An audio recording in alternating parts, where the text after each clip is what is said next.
une production Girl Crush. Sur notre balado, on veut vous apporter des conversations qui sont inspirantes, importantes, mais on veut aussi vous encourager à prendre soin de vous. Et c'est pourquoi on est commandité par Floravie, qui est une entreprise canadienne dédiée à vous offrir des solutions inclusives et innovantes pour votre plaisir intime et votre santé sexuelle. Les produits Floravie sont conçus en étroite collaboration avec des professionnels de la santé, sont hypoallergéniques, de haute qualité et adaptés à tous. Que vous soyez à la recherche de lubrifiants à base d'eau, à base de silicone, d'accessoires intimes, de dilatateurs vaginaux ou même d'aphrodisiaques naturels, Floravie a tout ce qu'il vous faut. Et pour les hommes, Floravie propose aussi une gamme complète incluant des anneaux peignés, des sprays désensibilisants et bien plus encore. Chaque produit est conçu pour répondre à des besoins spécifiques dans le respect de votre intimité et de votre santé. Et la bonne nouvelle, c'est que vous pouvez retrouver tous les produits Floravie dans les grandes pharmacies du Québec ainsi que chez Supermarché Santé Avril. Vous préférez magasiner en ligne? Il n'y a pas de problème. Allez au floravie.com pour découvrir la gamme complète et utiliser le code promo LBALADO15 pour obtenir 15 % de rabais sur votre commande. Sur ce, merci beaucoup Floravie et bon épisode tout le monde. Bienvenue dans votre safe space pour vous inspirer. Bienvenue à Elle, le balado.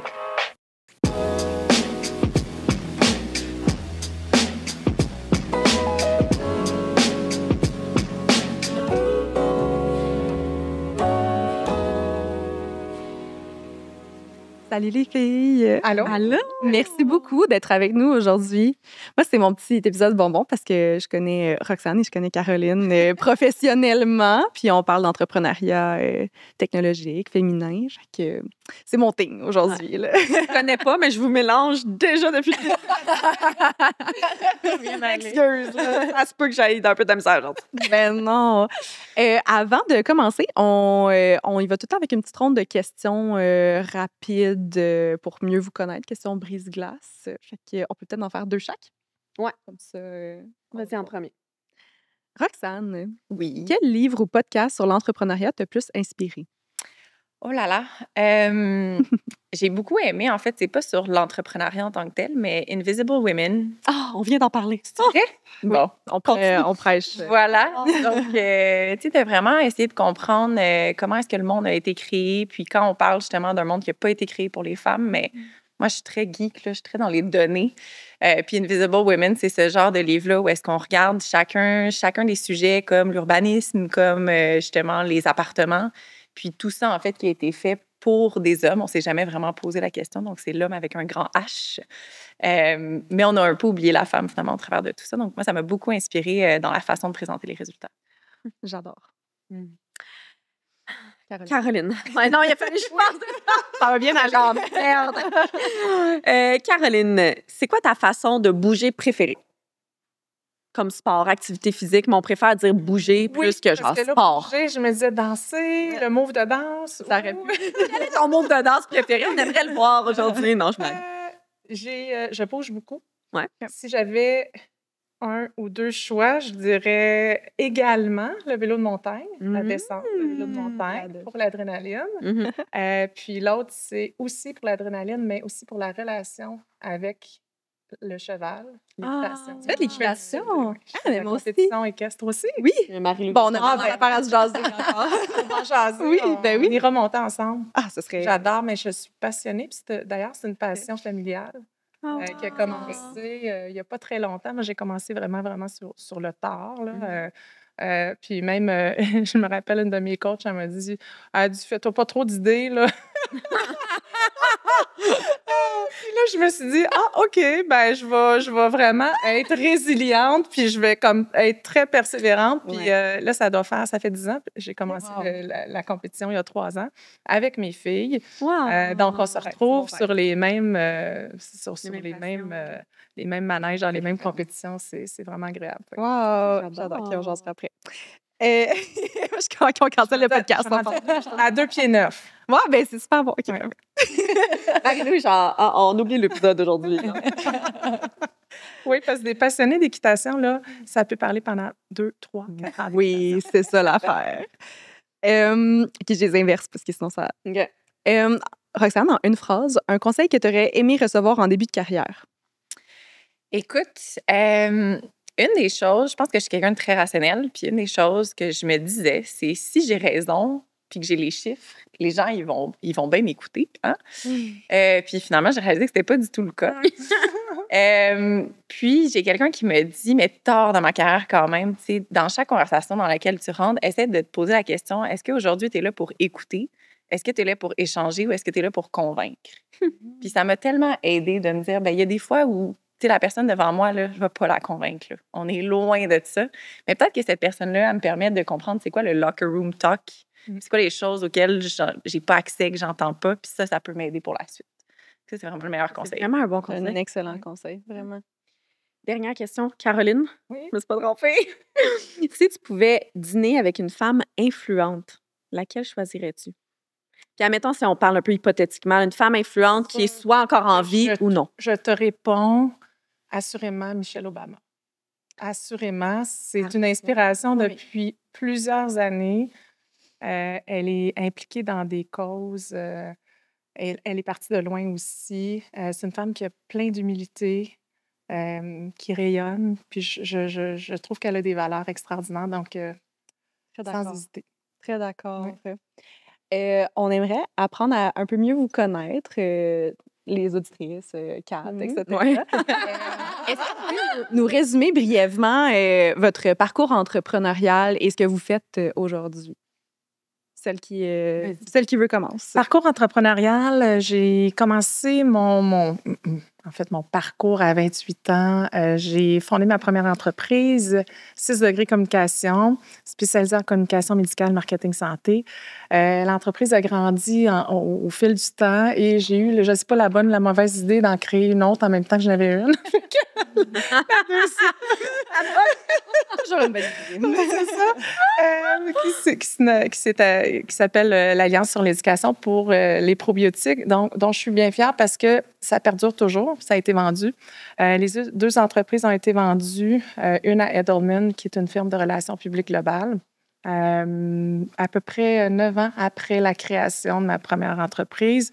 Puis la deuxième aussi, la deuxième, c'est un outil technologique d'aide à la décision clinique pour les professionnels de la santé, très, très spécifique sur les probiotiques, parce que j'ai un bac en microbiologie et j'ai un intérêt au niveau des probiotiques et tout ce qui est microbiote puis flore intestinale.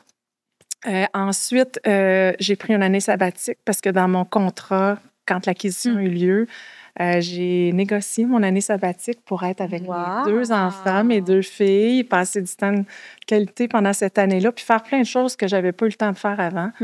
Donc, puis après, j'ai repris au niveau du conseil stratégique.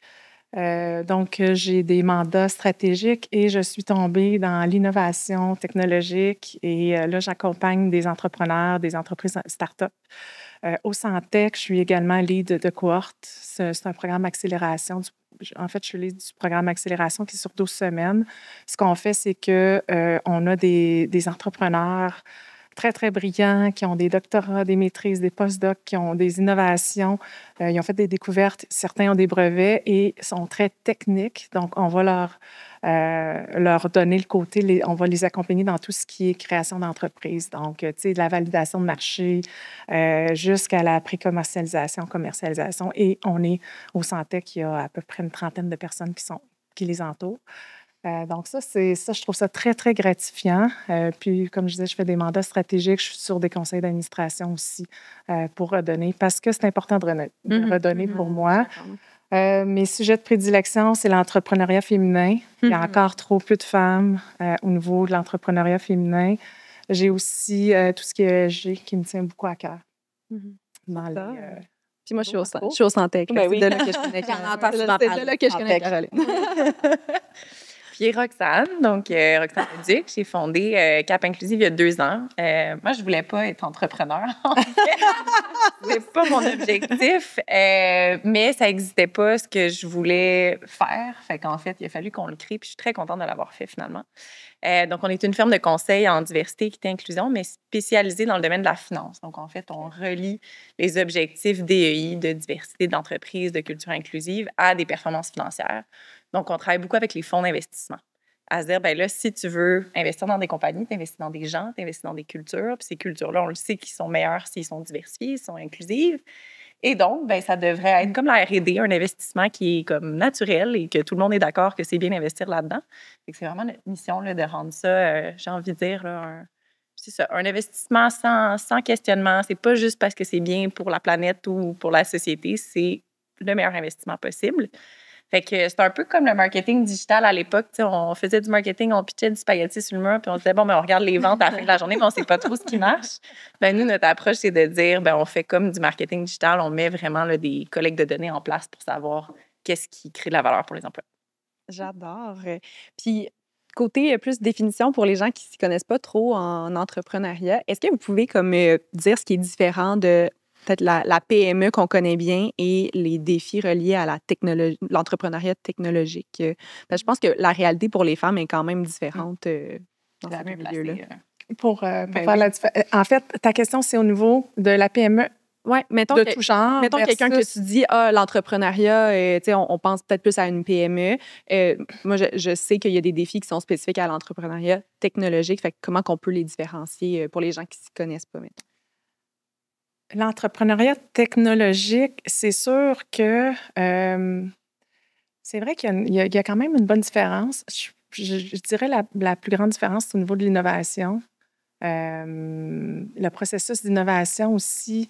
Ce qui est important, c'est de s'assurer qu'on a peut-être des brevets ou de la propriété intellectuelle par rapport à tout ça pour éviter que rapidement on se fasse peut-être copier ou regarder de proche. Puis, donc, il y a ça dans la réponse qui est là. Ensuite, au niveau de l'entrepreneuriat technologique, je ne sais pas si tu voulais avoir de l'information de niveau plus femmes, parce que évidemment, entre les deux, si on regarde, bon, l'entrepreneuriat de façon générale, les chiffres, je crois qu'on est à 26 au niveau des femmes et de l'entrepreneuriat. Puis au niveau technologique, mondialement, on est à 20 Yep. Fait que tout ce qu'on appelle STEM, qui est sciences, technologie, engineering, ingénierie, et tout ce qui est mathématiques.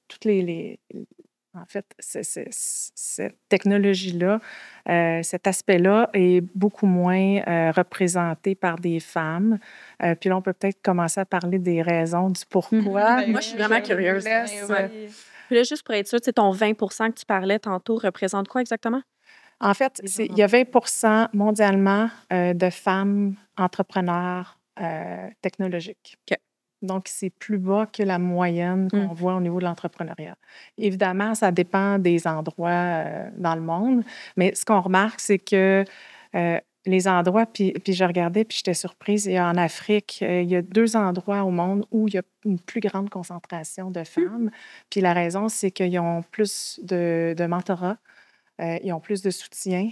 Puis, c'est vraiment par rapport à tout ce qui existe à l'entour de l'entrepreneur qui fait une grosse différence au niveau de la pérennité. Puis là, ben ici, on voit des beaux programmes. On voit aussi beaucoup d'initiatives qui voient le jour, Femtech. Là, la semaine prochaine, il y a l'ETS qui organise, ça s'appelle G-Change. C'est des femmes qui vont raconter leur parcours technologique auprès de jeunes femmes de 17 à 19 ans. Et je crois que c'est la 2e édition, mais ça, c'est un bel exemple d'inspiration, puis de dire, bon, ben si les jeunes femmes peuvent se projeter dans une autre femme, puis s'inspirer d'une autre femme, ben là, on avance ensemble, puis là, on peut voir ce pourcentage-là augmenter avec les années. Donc, ces belles initiatives-là, je pense qu'on est tous... on est tous connectés, on en prend tous part, mais on a besoin d'en avoir encore plus, puis que ce soit encore plus publicisé. Puis pourquoi il y en a moins de femmes? Tu disais que le pourcentage était plus bas en tech. Pourquoi, selon toi? Ben, en tech, encore une fois, moi, ce que j'ai vu au niveau des études, puis moi aussi, je suis très science-based. Ce qu'on voit, c'est que, il y a encore tout ce qui est au niveau des entreprises. Il y a une perception que l'homme en entreprise a des postes, que l'accessibilité à des postes plus élevés puis des postes de carrière pour les femmes est peut-être moins intéressante. Et c'est chiffré aussi que c'est le cas. Donc, ce n'est pas juste des perceptions, c'est vraiment chiffré. Il y a des sondages là, sur 715 femmes qui disent que, rendu à un niveau, ils ne montent plus. Fait que c'est sûr que si c'est le mot qu'on envoie à d'autres femmes, ça donne moins le goût à des femmes carriéristes ou des femmes, pas nécessairement non plus carriéristes, mais juste des femmes qui ont le goût d'évoluer avec les années dans une entreprise. Ça, c'est sûr que c'est un bloquant. C'est un bloquant.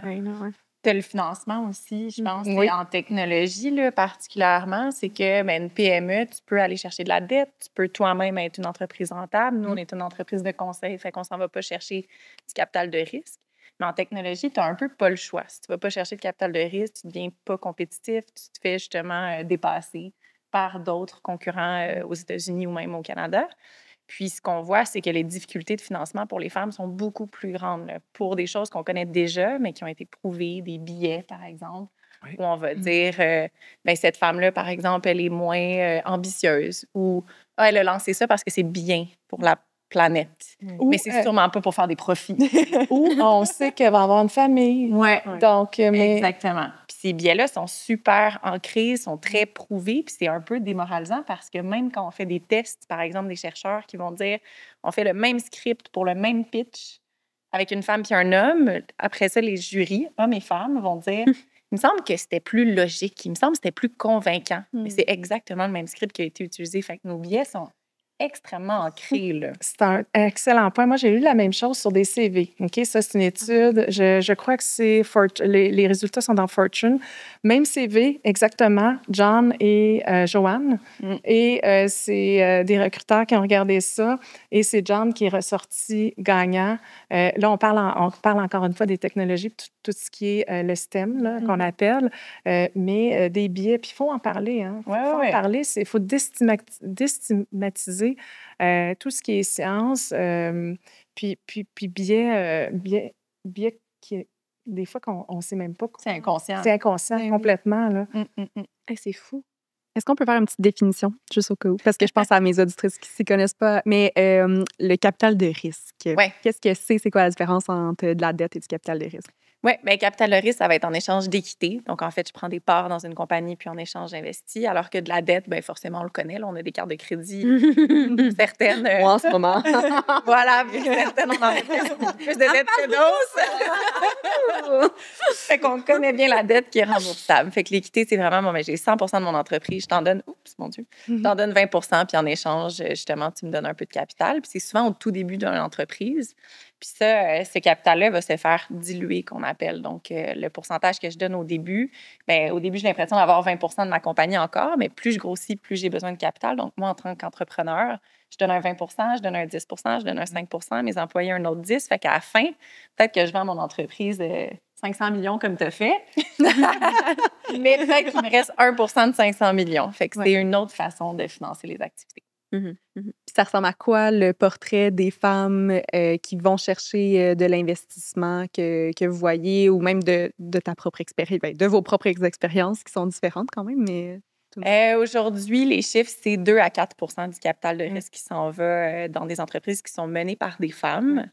Un chiffre positif que j'aime donner quand même, que j'ai vu récemment, c'est que 70 des entreprises qui sont ce qu'on appelle des unicorns, fait que des compagnies qui ont atteint le milliard là, d'évaluation, sont menées par ce qu'ils appellent des underdog founders. Fait que soit une femme, soit un immigrant, soit justement un groupe racisé.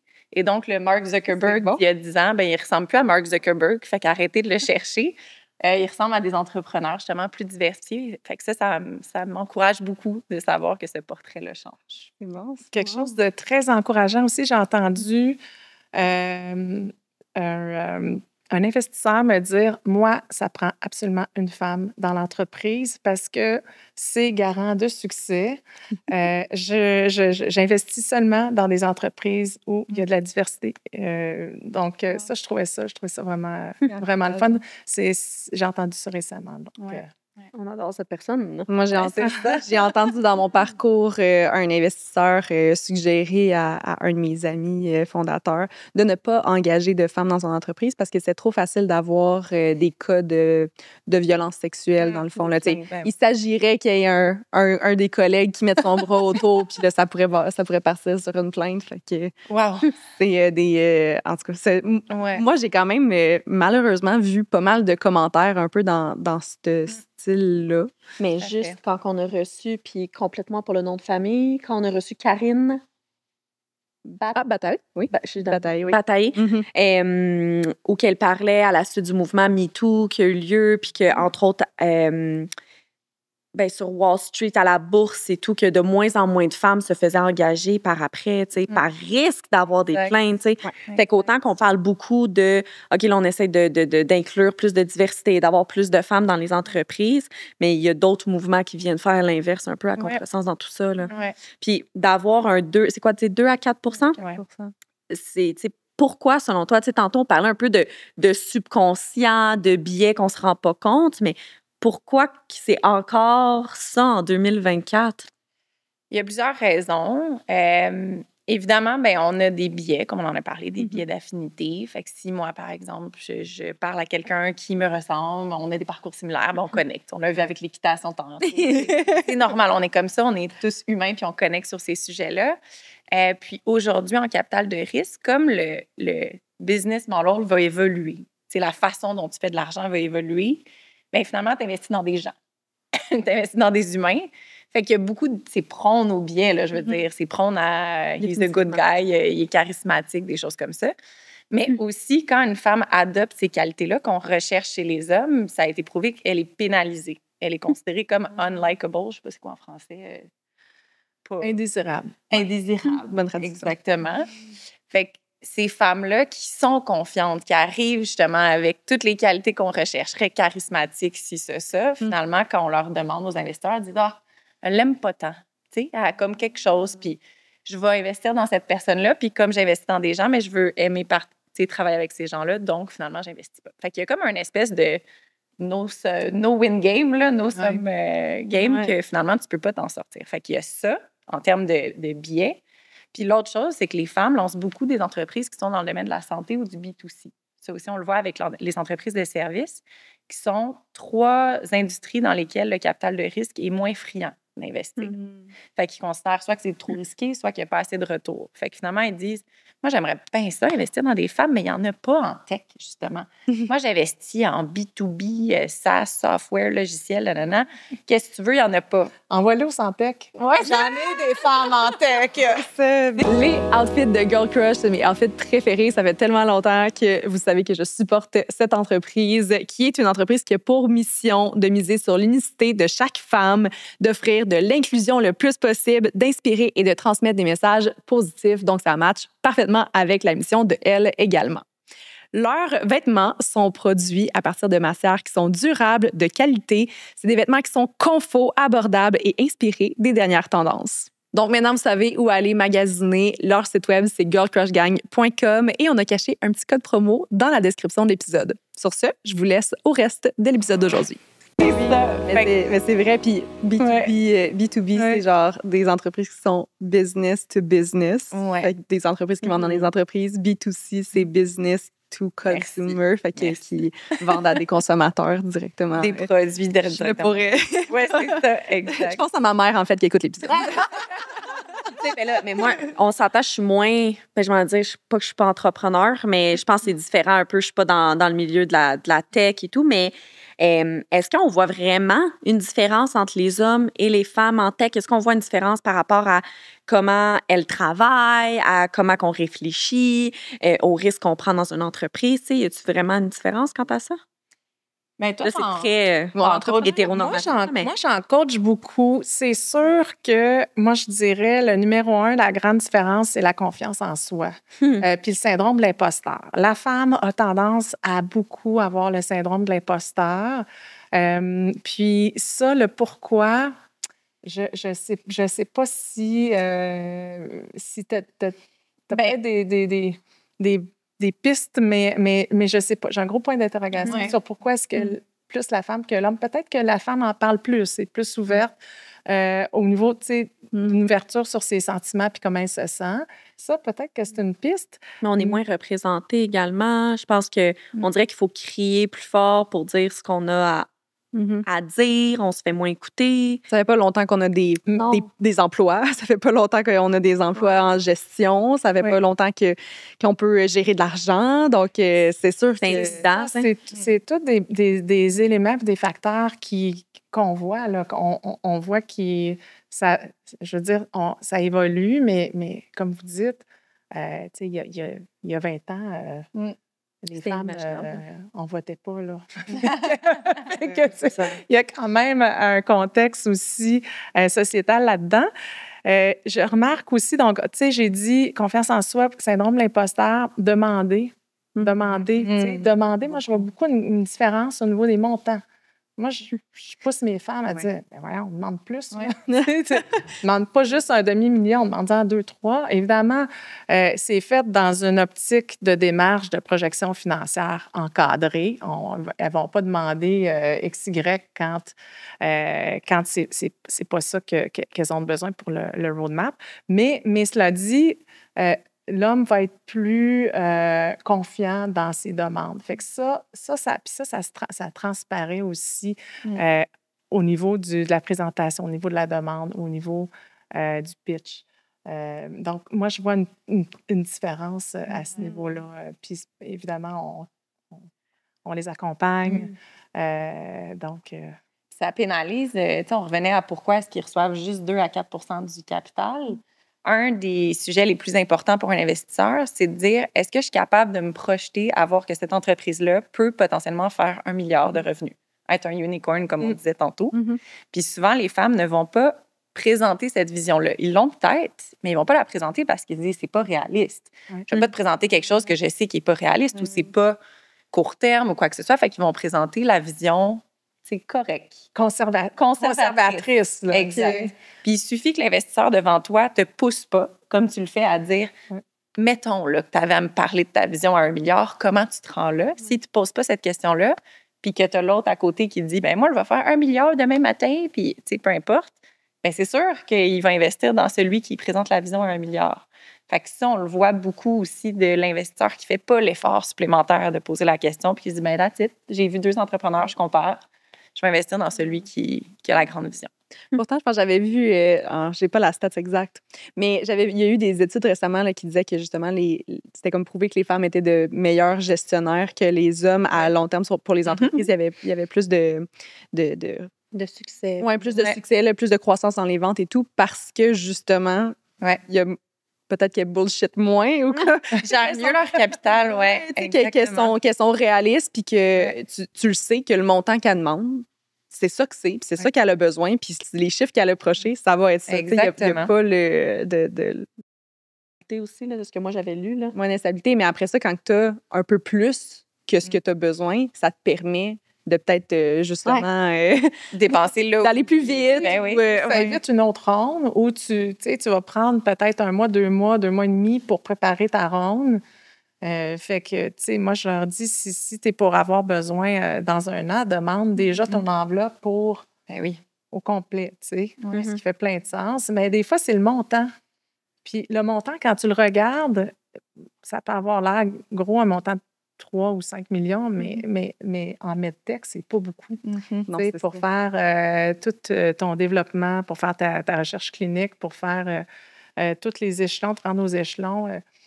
Donc, tu sais, il y a ça aussi au niveau financier. Tu apportais le point de dire, ben, tu sais, niveau financier, les femmes, il y en a certaines qui sont moins habituées de demander des gros montants. Ben, ça, on le voit aussi. Il y a moins de littératie financière auprès des femmes, là, c'est sûr. Oui.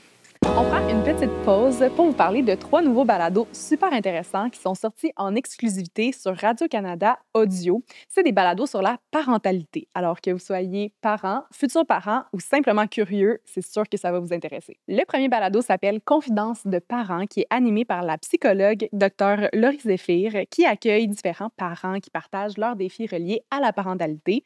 Par exemple, le mom rage, la matrescence ou bien la charge mentale. Ce que j'adore, c'est que Dr. Zéphir propose également des outils qui sont concrets pour aider à comprendre et naviguer à travers tout ça. C'est vraiment inspirant et super pratique. Je l'adore.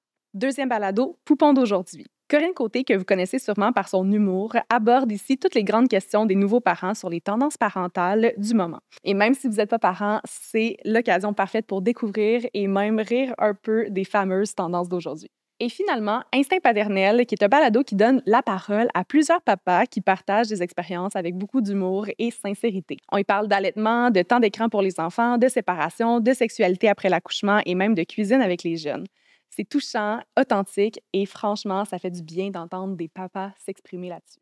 Alors, c'est le moment parfait pour découvrir ces balados exclusifs sur Radio-Canada Audio. Le lien est dans la bio et vous pouvez télécharger l'application sur Apple ou Android pour les écouter. Une chose est sûre, vous allez les adorer. Et sur ce, on retourne à notre épisode. Moi puis Marie-Lou, quand on prépare les émissions, c'est sûr qu'on se prépare un peu plus en fonction de, comme, tu sais, Marie-Lou vous a invité, elle vous connaissait et tout. Fait que c'est elle qui a un petit peu plus préparé l'émission d'aujourd'hui, puis l'épisode plutôt. Puis quand je le relisais, il y avait un point qui m'a comme vraiment accroché dans la question. Je t'en ai même pas parlé, non? Ah, ben. Trop le monde non, diminuez vos attentes. Tu sais, on entend souvent qu'en start-up, puis Marie-Lou avait également mentionné en tech, tu sais, il y a le gros mouvement de si je pars une nouvelle entreprise, je dois, si je peux me permettre, hustle. Tu sais, vraiment tout donner, me donner corps et âme. Puis, en ce moment, je suis en train de fonder une nouvelle entreprise. Je suis comme un peu là-dedans. Puis, Marie-Lou pourrait vous en parler de loin. Catherine, elle est propriétaire de 2 cliniques de physiothérapie, en fait. Elle ouvre sa 2e clinique. Elle a aussi... on peut dire que la 2e, ouais. Ouais, t'es officiellement propriétaire de 2. Ça l'ouvre dans 1 mois. Aujourd'hui, qu'est-ce que je fais? Non, mais j'ai toujours l'impression, puis tu me diras si je me trompe, Marie-Lou, là, mais qu'en tant que femme, on dirait, je me dis, si je pars une entreprise, il faut que je me donne corps et âme. Il faut que je travaille 24/7. Puis juste le fait, homme ou femme, là, tu pars une entreprise, on dirait qu'on a beaucoup ce mouvement-là là, de hustle. Je sais pas c'est quoi le mot en français, là. Mais est-ce qu'on voit un changement dernièrement avec ça? T'sais, vous accompagnez beaucoup d'entreprises. C'est quoi votre pitch par rapport à ça? Différence homme-femme? Je sais pas si ma question est très large, on essaie de vraiment tu sais, c'est des mythes, là. Tu sais, le mythbuster, là. Ouais. Tu sais, de dire, OK, puis on a toujours l'image de l'entrepreneur, là, tu sais, masculin, qui est comme, qui a une personnalité très, très, très rouge, puis là, qui sort du lot, puis qui parle à tout le monde, puis tu sais, puis c'est juste ce type-là qui va réussir, là. Fait que là, le mythbuster, c'est de dire, je veux dire, est-ce que Est-ce que, tu gères bien ton risque? Est-ce que ça te tente? T'sais? Est-ce que ça te tente d'aller dans une carrière où tu vas partir de zéro puis tu vas bâtir? Tu vas bâtir ta carrière. Fait qu'il y a quand même des qualités puis qui sont nécessaires. T'sais, c'est comme n'importe quel emploi. Hein? C'est comme si tu vas dentiste, ben tu as besoin de minutie. Moi, je pourrais pas être dentiste parce que ça prend... Mais ma fille pourrait des petites minutie des mains. Donc, si les qualités sont toutes là, après ça, c'est vraiment la vision, c'est la persévérance, c'est la résilience, c'est comment tu es entouré qui va faire que tu vas te rendre au fil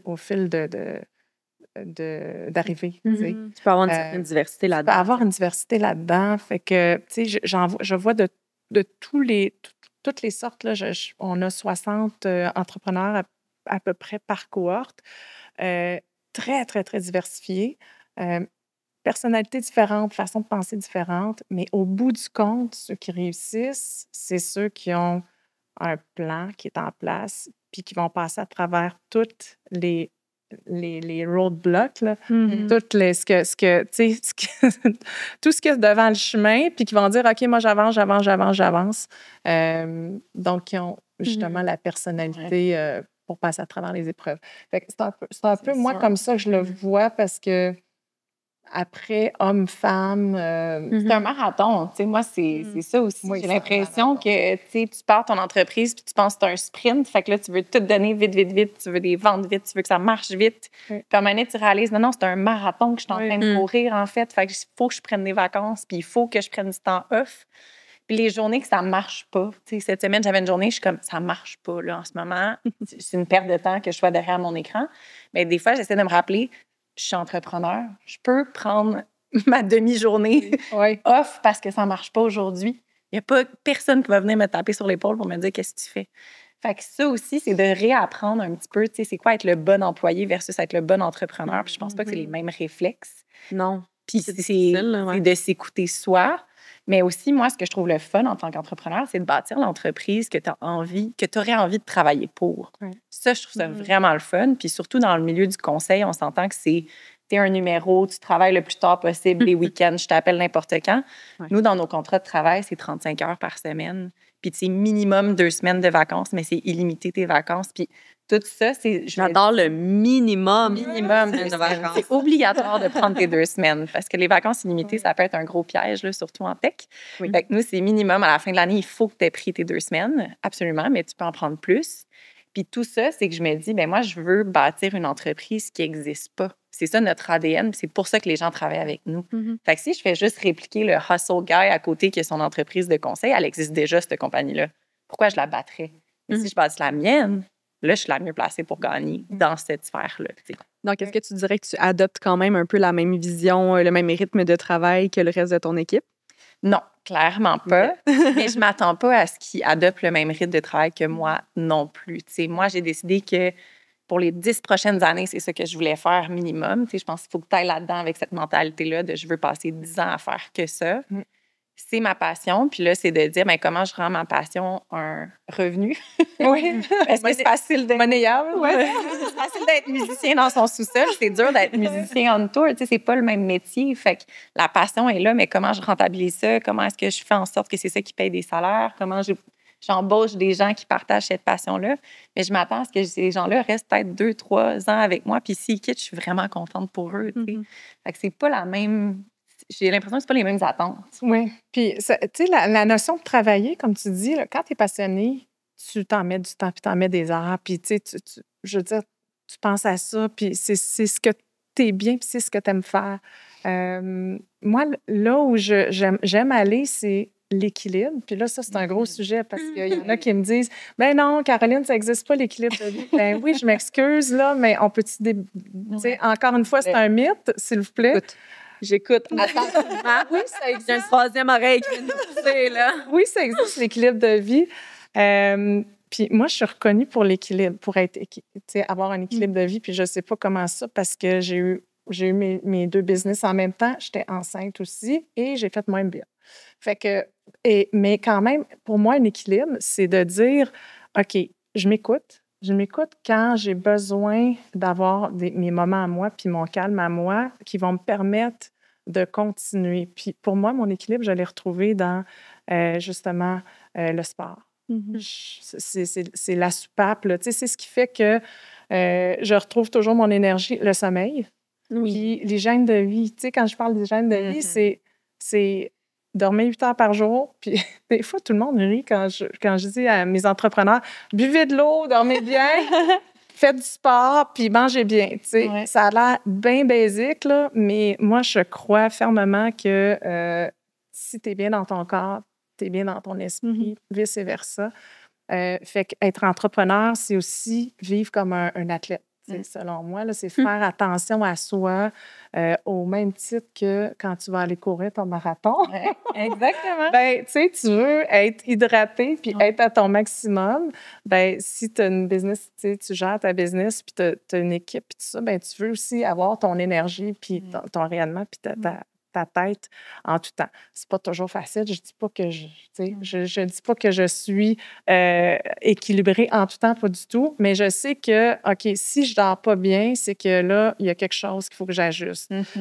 Si j'ai moins d'énergie, moins de concentration, là, justement, tu sais, les vacances, là, moi, c'est le moment où j'ai le plus de créativité. Puis je le dis, quand je reviens de vacances, je me dis, mon Dieu, je suis bien créative parce que le reste du temps, je suis beaucoup dans le faire. Fait que prendre des vacances. J'ai accompagné une entrepreneur, elle était malade. J'ai dit, puis elle ne voulait pas prendre off.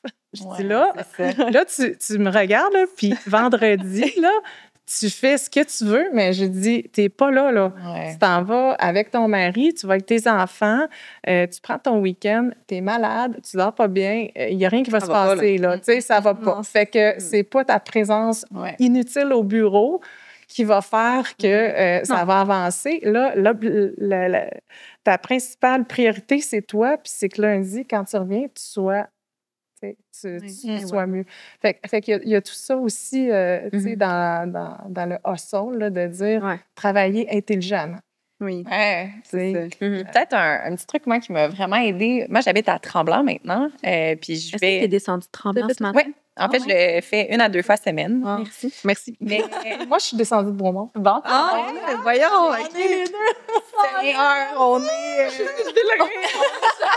J'ai fait 20 minutes avant. mais, tu sais, moi, c'était justement là-dessus, moi, je dis souvent, j'ai engineer my week. Fait que, tu sais, j'ai fait en sorte que là, j'habite à Tremblant. Je viens à Montréal 1 à 2 fois semaine. Tout le monde le sait. Ils appellent ça ma tournée de lait. Je fais mes rencontres back-to-back, puis vous le voyez, il faut que je quitte plus tôt aujourd'hui. Mais quand je suis à Montréal, je fais toutes mes rencontres, je fais toutes mes choses qui doivent se faire en personne.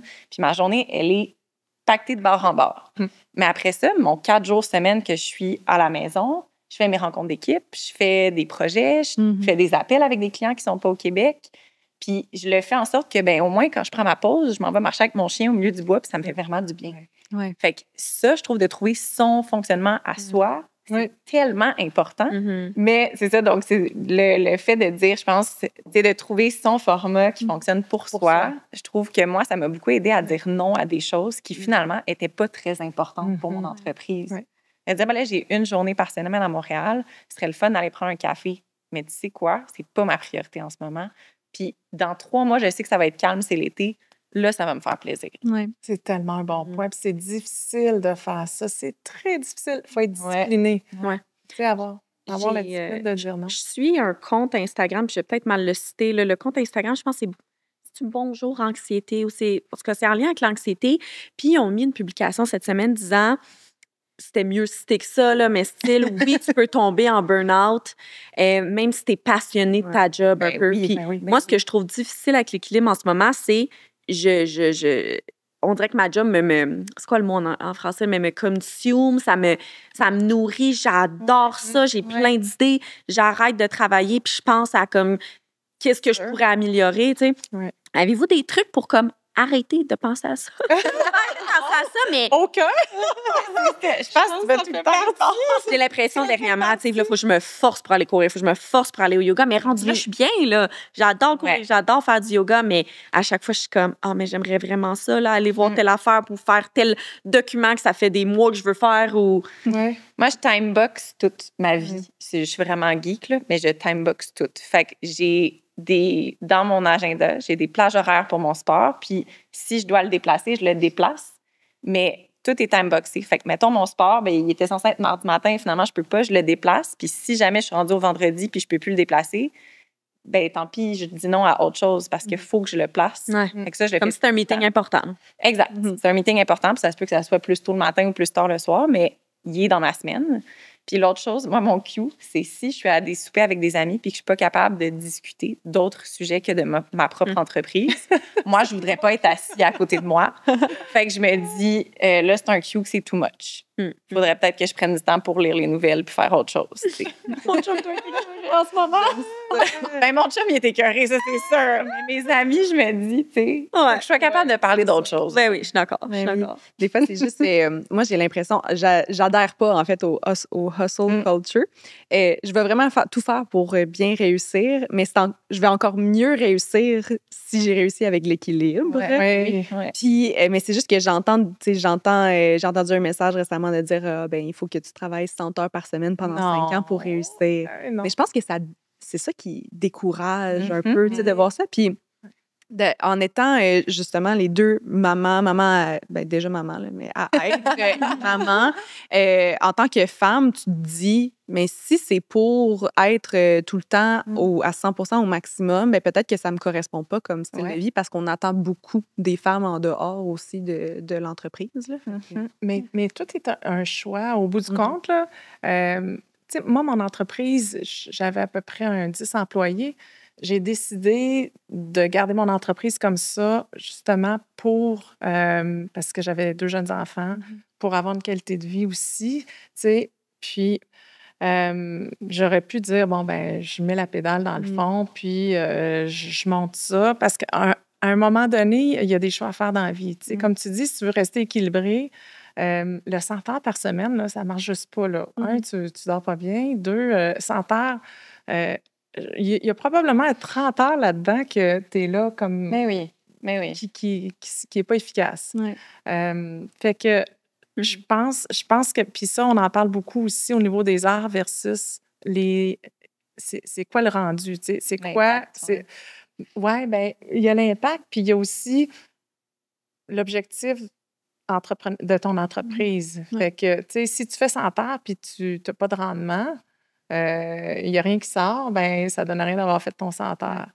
Fait que, puis ça aussi, c'est un sujet quand tu es 2, 3, quand tu as des cofondateurs, de dire, oui, ben moi, j'ai l'impression que l'autre personne, elle travaille plus que moi. C'est pas, tu peux pas comparer... un 50-60 heures entre deux, qu'est-ce qui apporte le plus de valeur à ton entreprise? Je pense que c'est ce qui devrait être la question, plus que le nombre d'heures. J'adore. Parce qu'on voit beaucoup, on en voit beaucoup, il y a beaucoup de santé mentale, des sujets de santé mentale qui ressortent là, dernièrement.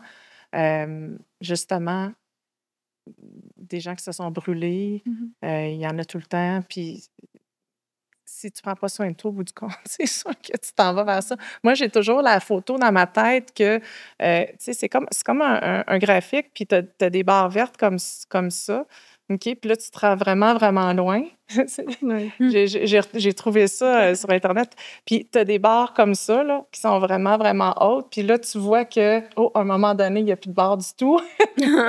mais l'autre graphique, tu as des barres, tu sais, plus petites. tout le temps plus petites. Fait que, tu sais, le marathon, ça te prend une constance. Fait que c'est comme ça, moi, que je le vois. Là. Constance équilibrée. Là. Ouais. On vous garderait pendant 1 heure de plus. Ça passe en comme 30 secondes, mais j'irai avec notre question, elle. Je la pose ou tu la poses? Vas-y, Pose-la. ma chère. Oui? Okay, pose-la. Quel est le changement majeur que vous souhaitez voir pour les femmes dans le milieu de la tech d'ici les 5 prochaines années? Une question un petit peu plus réflexive. Moi, j'aimerais voir beaucoup plus de femmes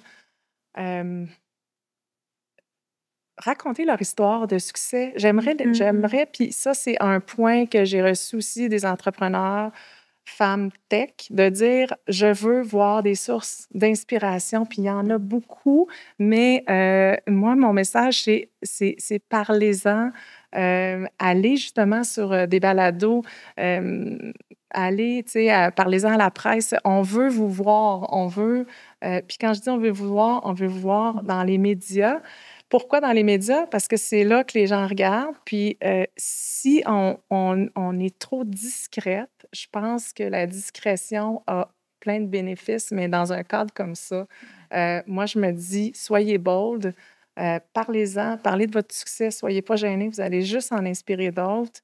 Fait que moi, ça serait mon message. Oui, puis c'est drôle, j'étais pour partir sur quelque chose de similaire, puis en ajoutant peut-être la touche vulnérabilité. J'ai l'impression de rencontrer beaucoup de gens qui partagent leurs success stories. Puis moi, j'ai envie de comprendre que je ne suis pas la seule à rusher.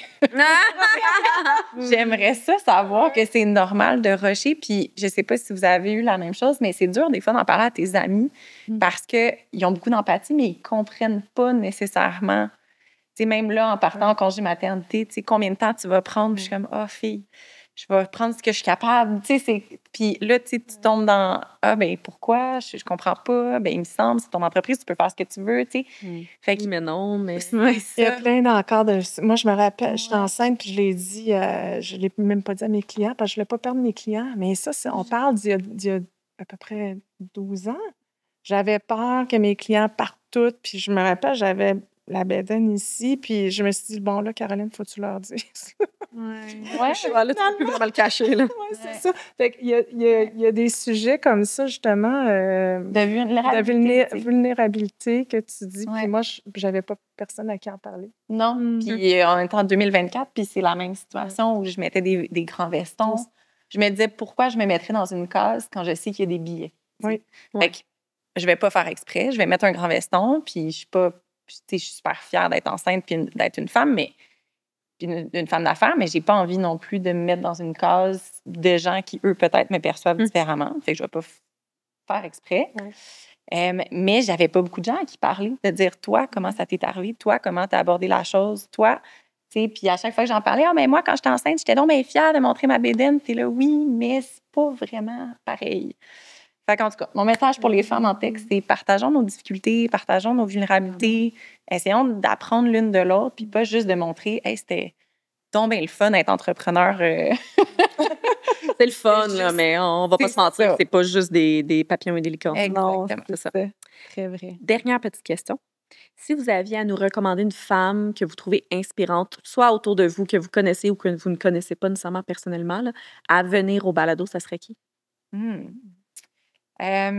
j'adore Isabelle Verguin, qui est une de mes amies, qui a lancé une clinique pour les femmes. Donc, en fait, c'est une clinique holistique qui parle de, justement, les premières règles des femmes jusqu'à la ménopause et plus encore. Isabelle Verguin. Verguin. Voilà, ça s'appelle Jean. Puis elle ouvre sa deuxième clinique. Puis je trouve ça vraiment bien. C'est vraiment, tout est holistique. Fait que tu as autant des ostéopathes, des sages-femmes que des cours de yoga à l'intérieur de son centre. Puis je trouve ça absolument exceptionnel. Ça tombe dans nos cordes. Ouais, Effectivement. Ouais. Moi, je vous dirais Juno, Nanette et Lynn. C'est une entreprise que j'ai accompagnée, puis elle rayonne, je suis contente, on les voit beaucoup. Deux filles très, très, très brillantes. Donc, ce serait certainement les deux ou une des deux. Ça se fait bien. Juste peut-être pour expliquer ce qu'elles font, c'est aussi dans le domaine des Douleurs menstruelles. douleurs menstruelles, donc santé de la femme. Elles ont créé, j'ai tout le temps le mot en anglais, un device, là, Dispositif. un dispositif médical. Il y a déjà 30 patientes qui l'ont utilisé, puis les résultats sont franchement très, très bons. Donc, c'est un dispositif que tu colles Sur ta peau, là. sur le ventre, sur ta peau. Ça diminue les douleurs menstruelles. Puis, il y a aussi l'endométriose où ça peut aussi être très favorable. Oui. Très bonne recommandation. Intéressant, même pour moi, ma pratique. Hein? Oui, absolument. Je te hookerai up avec ça, c'est sûr. Où est-ce qu'on peut vous suivre dans vos parcours respectifs, dans vos projets entrepreneuriaux et autres? LinkedIn ou capinclusive.com. C'est LinkedIn. Caroline Chevrier. J'adore nos entrepreneurs qui sont sur LinkedIn. Le monde sont comme, on trouve pas leur Instagram. Non, c'est vraiment sur LinkedIn. J'adore. Ma vie est presque sur LinkedIn. Professionnelle. Je dirais. C'est parfait.